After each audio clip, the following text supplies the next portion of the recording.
Hello दोस्तों, स्वागत है आपका हमारे YouTube channel Amit Aryan study में।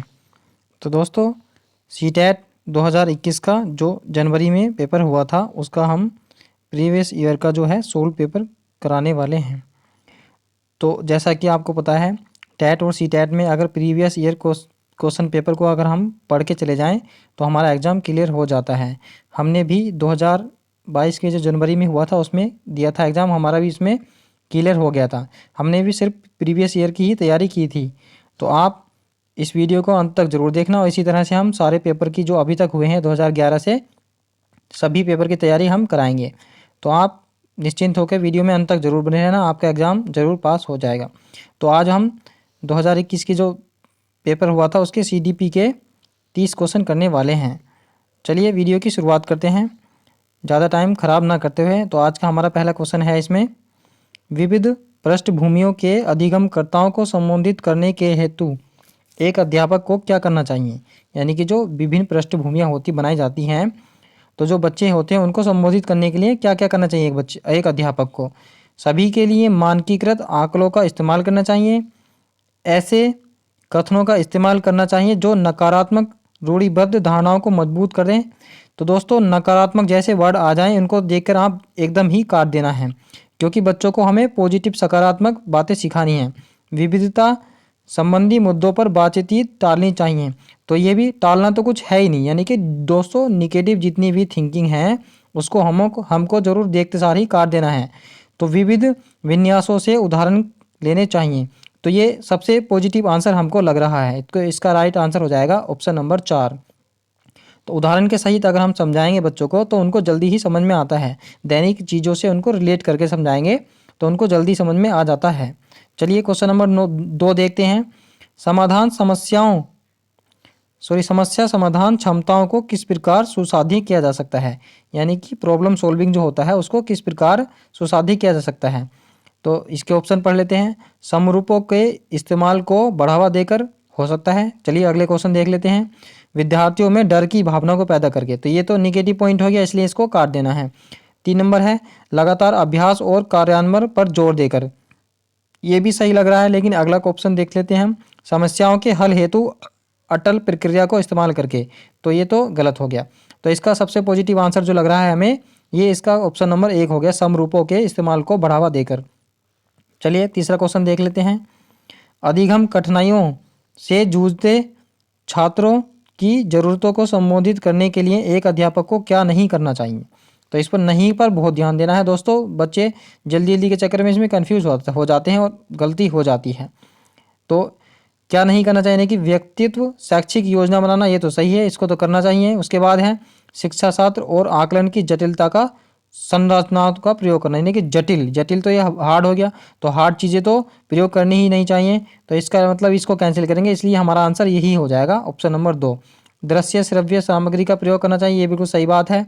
उसके बाद संरचनात्मक शिक्षा शास्त्रीय उपागमों का इस्तेमाल करना चाहिए, ये भी ठीक बात है। तो हमारा यही ऑप्शन गलत हो जाएगा, तो इसलिए इसमें नहीं वाला पूछना था, तो यही हमारा राइट आंसर हो जाएगा। चौथा क्वेश्चन है हमारा, सृजनात्मक की पहचान का प्रमुख लक्षण क्या है। जो बच्चा क्रिएटिव होता है तो उसका पहचान कैसे होती है। तो उसके लिए हम ऑप्शन देख लेते हैं दोस्तों।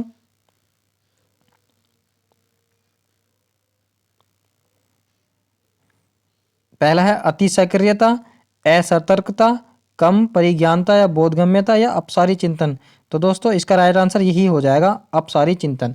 अपसारी चिंतन, अभिसारी चिंतन, ये सब क्या होते हैं, यह हम आपको अगली नेक्स्ट वीडियो में ज़रूर पढ़ाएंगे, या आप यूट्यूब से सर्च करके देख लेना, आपको इसी टॉपिक पर वीडियो मिल जाएगी ज़रूर। नेक्स्ट क्वेश्चन देख लेते हैं। निम्नलिखित में से अध्यापन अधिगम का सबसे प्रभावशाली माध्यम कौन सा है। तो इसका राइट आंसर हो जाएगा दोस्तों, देख लेते हैं हम ऑप्शन पढ़ के। बिना विश्लेषण के अवलोकन करना, ये तो गलत बात है, बिल्कुल विश्लेषण तो करना जरूरी है। अनुकरण नकल करना, यानी कि नकल करने को भी बिल्कुल, ये भी निगेटिव पॉइंट हो जाएगा, इसको भी दोहराना है नहीं है बिल्कुल भी। विषय वस्तु को यंत्रवत याद करना, ये भी रटने से संबंधित है। तो रटना रट्टा मानना, ये सब तो बातें दोस्तों इसमें है ही नहीं। तो यही बचाओ ऑप्शन नंबर 4, संकल्पनाओं के बीच संबंध को खोजना। तो हम इसमें यानी कि बच्चे को बिजी रखना है, बस कहने का मतलब ये है, बाल केंद्रित शिक्षा देनी है। तो जितने भी निगेटिव पॉइंट हैं उनको तो हम काटते हुए चलेंगे। अगर ये बात आप सीख जाते हैं तो आपका एग्ज़ाम पास हो जाएगा। नेक्स्ट देख लेते हैं, एक अध्यापिका को दिए गए किसी कार्यकलाप में छात्रों की विभिन्न त्रुटियों का विश्लेषण करना चाहिए। तो क्योंकि इससे क्या होता है देख लेते हैं, इसके आधार पर वह ज़्यादा त्रुटियां करने वाले छात्रों को दूसरे छात्रों से अलग कर सकती है। तो ये तो दोस्तों गलत बात होगी, इससे बच्चे में हीन भावना पैदा हो जाएगी, तो ऐसा तो करना नहीं है, ये भी निगेटिव पॉइंट है। बस इसी बात को पकड़ कर चलना है, यानी कि अलग यानी कि कट करने वाला मेथड को अपना के चलना है। ऑप्शन हमको काटते हुए चलना है। अधिगम केवल त्रुटियों को शोधन करने पर निर्भर करता है, ये तो गलत बात है, क्योंकि सीखते भी तो त्रुटियां थोड़ी पहचाननी है हमें। नेक्स्ट देख लेते हैं, इसके आधार पर वह दंड की मात्रा है, दंड तो दोस्तों देना ही नहीं, ये भी गलत बात है। तो इसलिए यह चौथा ही ऑप्शन सही हो जाएगा, त्रुटियों की समझ करना, फिर अध्यापन अधिगम प्रक्रिया को अर्थपूर्ण करना, यही इसका राइट आंसर हो जाएगा। इसलिए जो है एक टीचर जो कक्षा में है टेस्ट वगैरह लेती है, अवलोकन करती है बच्चों का, ताकि उसको सुधार किया जा सके। नेक्स्ट क्वेश्चन, अधिगम की प्रेरणा अभिप्रेरणा को किस प्रकार कायम रखा जा सकता है। तो दोस्तों बच्चों को बहुत आसान क्रियाकलाप दिया कर, ये तो गलत बात है, आसान भी नहीं दे सकनी, देना सही नहीं है ना। उसके बाद है यंत्रवत, ये भी रटने से संबंधित हो गया, यंत्रवत यानी याद करना, और बच्चे को दंड देना, ये भी गलत बात हो गई। तो ऑप्शन नंबर 4 ही सही हो गया, प्रवीणता अभिमुखी लक्ष्यों पर जोर देकर। तो इसका राइट आंसर यही हो जाएगा, तभी यह बच्चा सीख सकता है। नेक्स्ट क्वेश्चन है, शर्मिंदगी शर्मिंदगी क्या होती है। तो इसके बारे में हम पढ़ लेते हैं, बच्चों को अधिगम हेतु अभिप्रेरित करने के लिए बहुत प्रभावशाली, ये तो गलत बात हो गई। दूसरा नंबर है, शर्मिंदगी के भाव को अध्यापन अधिगम प्रक्रिया में बराबर पैदा करना चाहिए। शर्मिंदगी का तो मतलब ही नहीं दोस्तों पढ़ाने में। तीसरा नंबर है, शर्मिंदगी का संज्ञान से कोई संबंध नहीं है, तो ये भी गलत हो जाएगा। तो हमारा ऑप्शन यही हो जाएगा, शर्मिंदगी का संज्ञान पर नकारात्मक प्रभाव पड़ सकता है। तो अब दोस्तों शर्मिंदगी अगर बच्चे पर होगी तो वह खुद ही पढ़ने नहीं जाएगा, उसका मन ही नहीं करेगा पढ़ने को। फिर क्वेश्चन नंबर 9 देख लेते हैं, अधिगम का संरचनात्मक विचार यह सुझाव देता है कि ज्ञान की संरचना में क्या होना चाहिए, इसके बारे में हम पढ़ लेते हैं। तो बच्चे सक्रिय भूमिका निभाते हैं, ये तो बिल्कुल सही सही बात दिख रही है हमें, क्योंकि बच्चा अगर एक्टिव रहेगा, और बच्चे को ही हमें एक्टिव इसमें रखना है। बच्चे पूर्ण रूप से पाठ्य पुस्तकों पर निर्भर करते हैं, ये तो गलत बात होगी, पाठ्य पुस्तकों पर निर्भर करना भी सही नहीं है ना। टीचर भी और क्रियाकलाप करना है, बाहर घूमना है, देखकर चीज़ों का अवलोकन करना है, ये सब बातें हमको याद रखनी है। उसके बाद देख लेते हैं, अध्यापन और बच्चों की कोई भूमिका नहीं होती, बच्चों तो इसमें सबसे ज़्यादा इम्पोर्टेंट है, हमको बाल केंद्रित शिक्षा जो है इसमें देनी है। उसके बाद देख लेते हैं, बच्चे पूर्ण रूप से वयस्कों पर निर्भर रहते हैं। तो बच्चे पूर्ण रूप से वयस्कों पर निर्भर रहते हैं, ये भी गलत बात हो गई। तो हमारा पहला ही सही हो गया, जिसमें बच्चे एक्टिव हैं, तो इसका मतलब है हमारे यही आंसर राइट हो गया। अधिगम का संरचनात्मक विचार यह सुझाव देता है कि ज्ञान की संरचना में बच्चे जो हैं सक्रिय भूमिका निभाते हैं। नेक्स्ट क्वेश्चन देख लेते हैं। तो दोस्तों थोड़े लंबे क्वेश्चन हैं ये, तो पढ़ने में भी टाइम लगता है, आपको भी ऐसे ही वहाँ पर पढ़ने हैं ध्यानपूर्वक, जिससे ज़्यादा टाइम लग रहा है वीडियो में। तो अंत तक जरूर बने रहना, आपके लिए बहुत ही हेल्पफुल होगी। अधिगम के लिए निम्नलिखित में से कौन सी धारणा उपयुक्त है। अधिगम कहते हैं दोस्तों लर्निंग, यानी कि सीखने के लिए इनमें से कौन सी धारणा उपयुक्त होती है। तो इसमें से दोस्तों प्रयासों से कोई फर्क नहीं पड़ता, ये तो गलत बात है, जितना ज़्यादा बार प्रयास करेंगे उतना ज़्यादा बच्चा सीखेगा। नेक्स्ट क्वेश्चन है, असफलता अनियंत्रित है, ये भी गलत बात हो गई। तो इसमें है योग्यता सुधार्य है, यह सही बात लग रही है हमको, योग्यता अटल है, यह भी गलत बात होगी।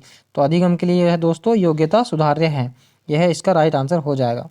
ऐसे के सेम टू सेम क्वेश्चन घूमकर आते हैं, प्रीवियस ईयर क्वेश्चन हमको पढ़ कर जरूर जाने चाहिए। निम्न में से कौन सी परिपाटी विद्यार्थियों में संकल्पनात्मक समझ में बढ़ोतरी करने में सहायक है। तो दोस्तों इसका राइट आंसर हो जाएगा ऑप्शन नंबर 2, अन्वेषण और संवाद जो है यह इसमें बच्चों के जो संकल्पनात्मक वाली समझ है उसको बढ़ोतरी करने में सहायक है। पाठ्य पुस्तक तो केंद्रित बनाने ही है, और जो है आपस में प्रतिस्पर्धा भी नहीं आनी चाहिए कि मैं आगे हूँ तो पीछे है ऐसा करके, और बारंबार भी ये भी नहीं आनी चाहिए। तो ये अन्वेषण और संवाद, बार बार टीचर और बच्चों में संवाद चलना चाहिए, बातें चलनी चाहिए, और उसका देखभाल अन्वेषण करना चाहिए। उसके बाद है बच्चों को सीखने में कठिनाई होगी, कब होती है कठिनाई, जब कैसा होता है, इसके बारे में पढ़ लेते हैं। अधिगम सामाजिक संदर्भ में हो, तो ये तो सही बात है भाई, सामाजिक में होगा तो उसको सीखने में आसानी होगी, लेकिन इसमें क्या बताना कठिनाई कब होती है। उसके बाद है विषय वस्तु को बहुरूपों में प्रस्तुत किया गया हो, तो ये भी सही बात है। लेकिन सूचना अलग अलग टुकड़ों में प्रस्तुत की जाए, हाँ ये गलत बात हो सकती है। इसके लिए यही राइट आंसर हमारा हो जाएगा। बच्चों को सीखने में जो है कठिनाई तब होगी जब सूचना अलग अलग टुकड़ों में प्रस्तुत की जाएगी। उसके बाद देख लेते हैं ऑप्शन नंबर 13 क्वेश्चन देख लेते हैं। अधिगम की सर्वोत्तम अवस्था कौन सी है? तो अधिगम की सर्वोत्तम अवस्था यही है, संतुलित उत्तेजना और कोई भय नहीं। तो तभी बच्चा अच्छे से सीख सकता है। बाकी इसमें ये सब ऑप्शन आप पढ़ेंगे तो ये नकारात्मक ऑप्शन की तरफ ले जाते हैं। नेक्स्ट क्वेश्चन हम पढ़ लेते हैं। बच्चों के विकास की व्यक्तिगत विभिन्नताओं को किस प्रकार प्रतिरूपित किया जा सकता है? तो दोस्तों इसका राइट आंसर हमारा हो जाएगा, ये क्वेश्चन नंबर हमने कौन सा पढ़ा था ऊपर, 13 का पढ़ा था, तो इसका ये क्वेश्चन नंबर 14 है। बच्चों के विकास की व्यक्तिगत विभिन्नताओं को किस प्रकार प्रतिरूपित किया जा सकता है? तो इसका राइट आंसर हो जाएगा ये आनुवांशिकता एवं पर्यावरण की पारस्परिकता पर यह है। यानी कि आनुवांशिकता से भी सीखता है बच्चा और पर्यावरण में रहकर भी सीखता है। कुछ उसमें आनुवांशिक गुण होते हैं माता पिता के, तो ये तो गलत बात होगी, ना आनुवांशिकता ना पर्यावरण, तो इसलिए ये तो गलत बात हो जाती है। केवल आनुवांशिकता भी नहीं हो सकता और केवल पर्यावरण पे भी नहीं हो सकता, दोनों ही गुण होने चाहिए बच्चे में, तभी वह अच्छे से लर्निंग कर पाएगा। उसके बाद नेक्स्ट क्वेश्चन देख लेते हैं। एक कार्य के दौरान साइना स्वयं से बातें कर रही है, तो क्वेश्चन बहुत ही पूछा जाता है दोस्तों, यह इंपॉर्टेंट है कि वह कार्य किस प्रकार प्रगति कर सकती है। तो लेव वाइगोत्स्की के भाषा और चिंतन सोच के बारे में दिए गए विचारों के अनुसार इसमें से हमें चुनना है कि व्यक्तिगत वाप यानी कि सेल्फ, जो आप आपस में बात करते हैं, कोई अपने आप ही बात करता है, तो यानी कि कुछ काम करते करते मैं आपस में बैठा बैठा बोलने लगूं, खुद से बातें करने लगूं, तो उसके बारे में यह क्या दर्शाता है? तो दोस्तों इसका राइट आंसर हमारा हो जाएगा स्व नियमन, जो है यह इसकी बात को दर्शाता है। यह लेव वाइगोत्स्की का नियम है, इसको कहते हैं व्यक्तिगत वाक, यानी कि खुद से बातें करता है इंसान इसमें। नेक्स्ट क्वेश्चन देख लेते हैं। मूल्यांकन पद्धतियों का लक्ष्य क्या होना चाहिए? तो मूल्यांकन पद्धतियों का हमारा लक्ष्य क्या होना चाहिए? विद्यार्थियों की ज़रूरतों एवं आवश्यकताओं की पहचान करना, तो हाँ बिल्कुल सही बात लग रही है। उसके बाद है पुरस्कार वितरण हेतु उच्च अंक प्राप्त करने वाले विद्यार्थियों की पहचान करना, ये तो गलत हो जाएगा। तो दोस्तों इसमें हीन भावना प्रकट हो जाती है ना, भाई जिनके ज़्यादा नंबर आ गए वो तो खुशी से पढ़ेगा, लेकिन जिनके कम आ गए, जिनको पुरस्कार ना मिला, वो बेचारा हतोत्साहित हो जाएगा। तीसरा नंबर है विद्यार्थियों को नामांकन करना, ये भी कुछ अच्छी बात नहीं लग रही है, लेकिन हमें सबसे पहला ऑप्शन ही सबसे अच्छा लग रहा है। उसके बाद हम देख लेते हैं। एक गतिविधि के दौरान छात्रों को संघर्ष करते देख एक अध्यापिका बच्चों को संकेत और इशारे जैसे क्या, क्यों, कैसे प्रदान करने का फैसला लेती है। तो लेव वाइगोत्स्की के सिद्धांत के अनुसार अध्यापिका यह क्या करना चाहती है, यानी कि बच्चे खेल रहे हैं, उनसे जो है क्या, कब, कौन, कैसे के क्वेश्चन पूछ रही है, तो उसका यह किस बात को दर्शाता है? तो छात्रों में प्रत्याहार निकास प्रवृत्तियां पैदा करना, ये तो गलत बात है। अधिगम की प्रक्रिया में अर्थहीन, भाई अर्थहीन तो होगा ही नहीं, जब उससे बार बार क्वेश्चन पूछेगी बच्चों से, उनके आंसर देगी तो बच्चे सीखेंगे, अर्थ तो कुछ है ही नहीं, तो ये तो गलत हो गया। बच्चों को अधिगम के लिए अनुप्रेरित यानी कि निष्प्रेरित करना, ये भी गलत बात होगी, इसमें तो सीखेंगे ना बच्चे। तो ऑप्शन नंबर 4 बचा, अधिगम के लिए आधारभूत संरचना का काम करेगी यह बातें, ये अगर हम उनसे वाक करेंगे, बातें करेंगे, क्वेश्चन पूछेंगे, फिर उनके आंसर देंगे। नेक्स्ट क्वेश्चन है। एक खेल क्रीड़ा के दौरान चोट लगने पर रोहन रोने लगा, यह देखकर उसके माता पिता ने कहा लड़कियों की तरह व्यवहार ना करो, लड़के रोते नहीं हैं। पिता का यह कथन किससे है? तो दोस्तों ये है, इसके हम ऑप्शन पढ़ लेते हैं। लैंगिक भेदभाव को कम करता है, तो इससे दोस्तों इससे तो लैंगिक भेदभाव बढ़ रहा है कि भाई लड़के लड़कियों में भेदभाव ज़्यादा कर रहे हैं कि लड़के रोते नहीं हैं, तो पहला तो ऑप्शन कट ही जाएगा इसमें से। उसके बाद लैंगिक समानता को बढ़ावा देना, ये भी गलत बात है। तीसरा जो है लैंगिक रूढ़िवादिताओं को दर्शाता है कि मैं लड़का हूँ तो लड़की है, ये सब बातें जो चलती हैं लड़का लड़की को लेकर, यह लैंगिक रूढ़िवादिताओं को, जेंडर को दर्शाता है, इसमें जो है गैप हो रहा है। उसके बाद नेक्स्ट क्वेश्चन देख लेते हैं। एक प्रगतिशील कक्षा में क्या होता है? तो इसके बारे में हम पढ़ लेते हैं। ज्ञान की संरचना हेतु प्रचुर मौके प्रदान करने चाहिए, ये बिल्कुल ठीक बात है, सकारात्मक पॉजिटिव बात है ये तो। उसके बाद है विद्यार्थियों को उनके अकादमिक अंकों के आधार पर नामांकित करना चाहिए, तो गलत बात है, भाई जिनके अंक ज़्यादा है उनको पढ़ने का मौका मिल जाएगा और जिनके अंक कम है उनको पढ़ने का मौका नहीं मिलेगा। नेक्स्ट क्वेश्चन देख लेते हैं। अध्यापक को अटल पाठ्यक्रम का पालन करना चाहिए, ये भी गलत बात है, तो हमारा ऑप्शन नंबर 1 ही सही हो जाएगा। प्रतिस्पर्धा पर बल देना चाहिए, ये भी गलत बात है। उसके बाद 20वां क्वेश्चन हम पढ़ लेते हैं। लॉरेंस कोलबर्ग के सिद्धांत के अनुसार किसी कार्य को इसलिए करना चाहिए क्योंकि दूसरे इसे स्वीकृति देंगे, नैतिक विकास के किस चरण को दर्शाता है। यानी कि दूसरों की बातों को, ये समाज में जब हमको शाबाशी मिलेगी उसको बातों को ध्यान में रखते हुए भी कुछ लोग काम करते हैं, तो इससे हमें प्रथागत यह चरण को दर्शाता है। यह प्रथा हमारी चलती हुई आ रही है, इनाम के लिए भी बहुत सारे लोग काम को करते हैं। नेक्स्ट क्वेश्चन, बच्चों के समाजीकरण के संदर्भ में निम्न में से कौन सा कथन सही है। तो समाजीकरण के संदर्भ में दोस्तों इसमें से हम, आप ये चारों ऑप्शन दे रखे हैं, इसको पढ़ लेना और जो निगेटिव वाला हो आप इसे खुद से करना। तो इसका हम राइट आंसर आपको बता देते हैं। ऑप्शन नंबर 3 है, विद्यालय समाजीकरण का एक द्वितीय कारक है। पहला क्या होता है दोस्तों, पहला परिवार होता है, पहला बच्चा परिवार जब जन्म लेता है परिवार में रहता है, उसके बाद विद्यालय में, और परिवार समाजीकरण का प्राथमिक कारक है। तो इसका राइट आंसर यही हो जाएगा। इसमें जब सबसे पहले बच्चा जन्म लेता है, सबसे पहले अपने परिवार में सीखता है जब रहकर, उसके बाद विद्यालय में सीखता है। नेक्स्ट क्वेश्चन पढ़ लेते हैं। बहुबुद्धि सिद्धांत जोर देता है, तो बहुबुद्धि का जो सिद्धांत होता है किस पर जोर देता है दोस्तों, तो इसका राइट आंसर हो जाएगा हमारा बुद्धिमत्ता की विभिन्न दशाएं, इन पर जो है यहाँ ध्यान देता है। बाकी सारे ये जो हैं निगेटिव पॉइंट हैं, आप इनको पढ़ लेना। नेक्स्ट क्वेश्चन, जीन पियाजे के संज्ञानात्मक विकास के सिद्धांत में पूर्व संक्रियात्मक अवस्था में विकास का मुख्य गुण क्या होता है। तो विकास का मुख्य गुण होता है विचार सोच में केंद्रीकरण करना। ये ऊपर वाले सारे ऑप्शन जो निगेटिव पॉइंट हैं आप इनको देख लेना। तो जीन पियाजे का जो यह होता है विचार और सोच में केंद्रीकृत करना। जीन पियाजे का जो सिद्धांत है आप उसको जरूर पढ़कर जाएंगे।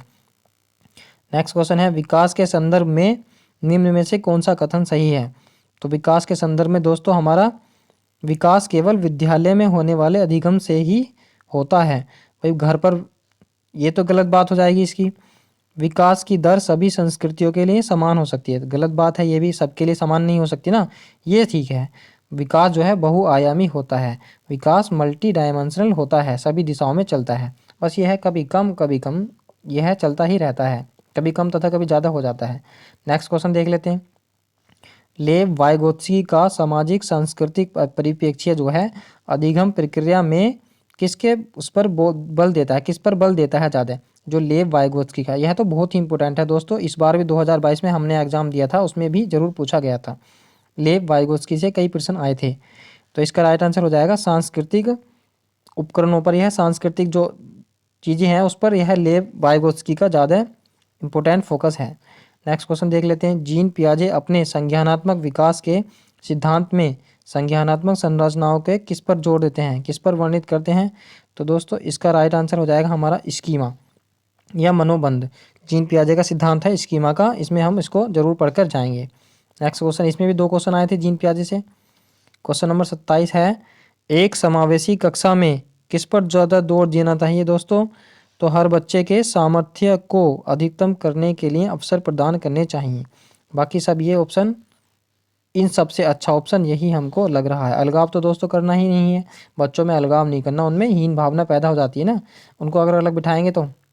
नेक्स्ट क्वेश्चन है, दिव्यांगजन अधिकार नियम यानी कि 2016 के अनुसार निम्न में से किस शब्दावली का प्रयोग उपयुक्त है। तो छात्र जिसे शारीरिक दिव्यांगता है उससे यह संबंधित है दिव्यांगजन। छात्र जिसका अशक्त शरीर है ये गलत है, मंदित छात्र, विकलांग छात्र, यही सही है इसका राइट आंसर। नेक्स्ट क्वेश्चन है, जन्म से किशोर अवस्था तक बच्चों में विकास किस क्रम में होता है। तो इसका राइट आंसर एक ही हो जाएगा दोस्तों, संवेदिक मूर्त से अमूर्त की ओर। यानी कि जो चीज़ें उसको ज्ञात हैं पहले उनको सीखता है, फिर जो चीज़ें उसको अज्ञात हैं यानी कि जो उसके जिसके बारे में वह नहीं जानता तब उसके बारे में वह सीखता है। तो इसका राइट आंसर ऑप्शन नंबर 3 हो जाएगा। नेक्स्ट क्वेश्चन, प्रगतिशील कक्षा में व्यक्तिगत विभिन्नताओं को किस प्रकार देखा जाना चाहिए। तो व्यक्तिगत जो विभिन्नताएं होती हैं उनको अध्यापन अधिगम प्रक्रिया की परियोजना के लिए महत्वपूर्ण होती हैं। भाई किसी में कम योग्यता होती है, किसी में ज़्यादा। तो दोस्तों अगर इसी प्रकार हमारी वीडियो अच्छी लगी हो, कुछ समझ आया हो, तो प्लीज़ हमारी वीडियो को लाइक करना तथा शेयर करना और हमारे चैनल को सब्सक्राइब जरूर करना। धन्यवाद।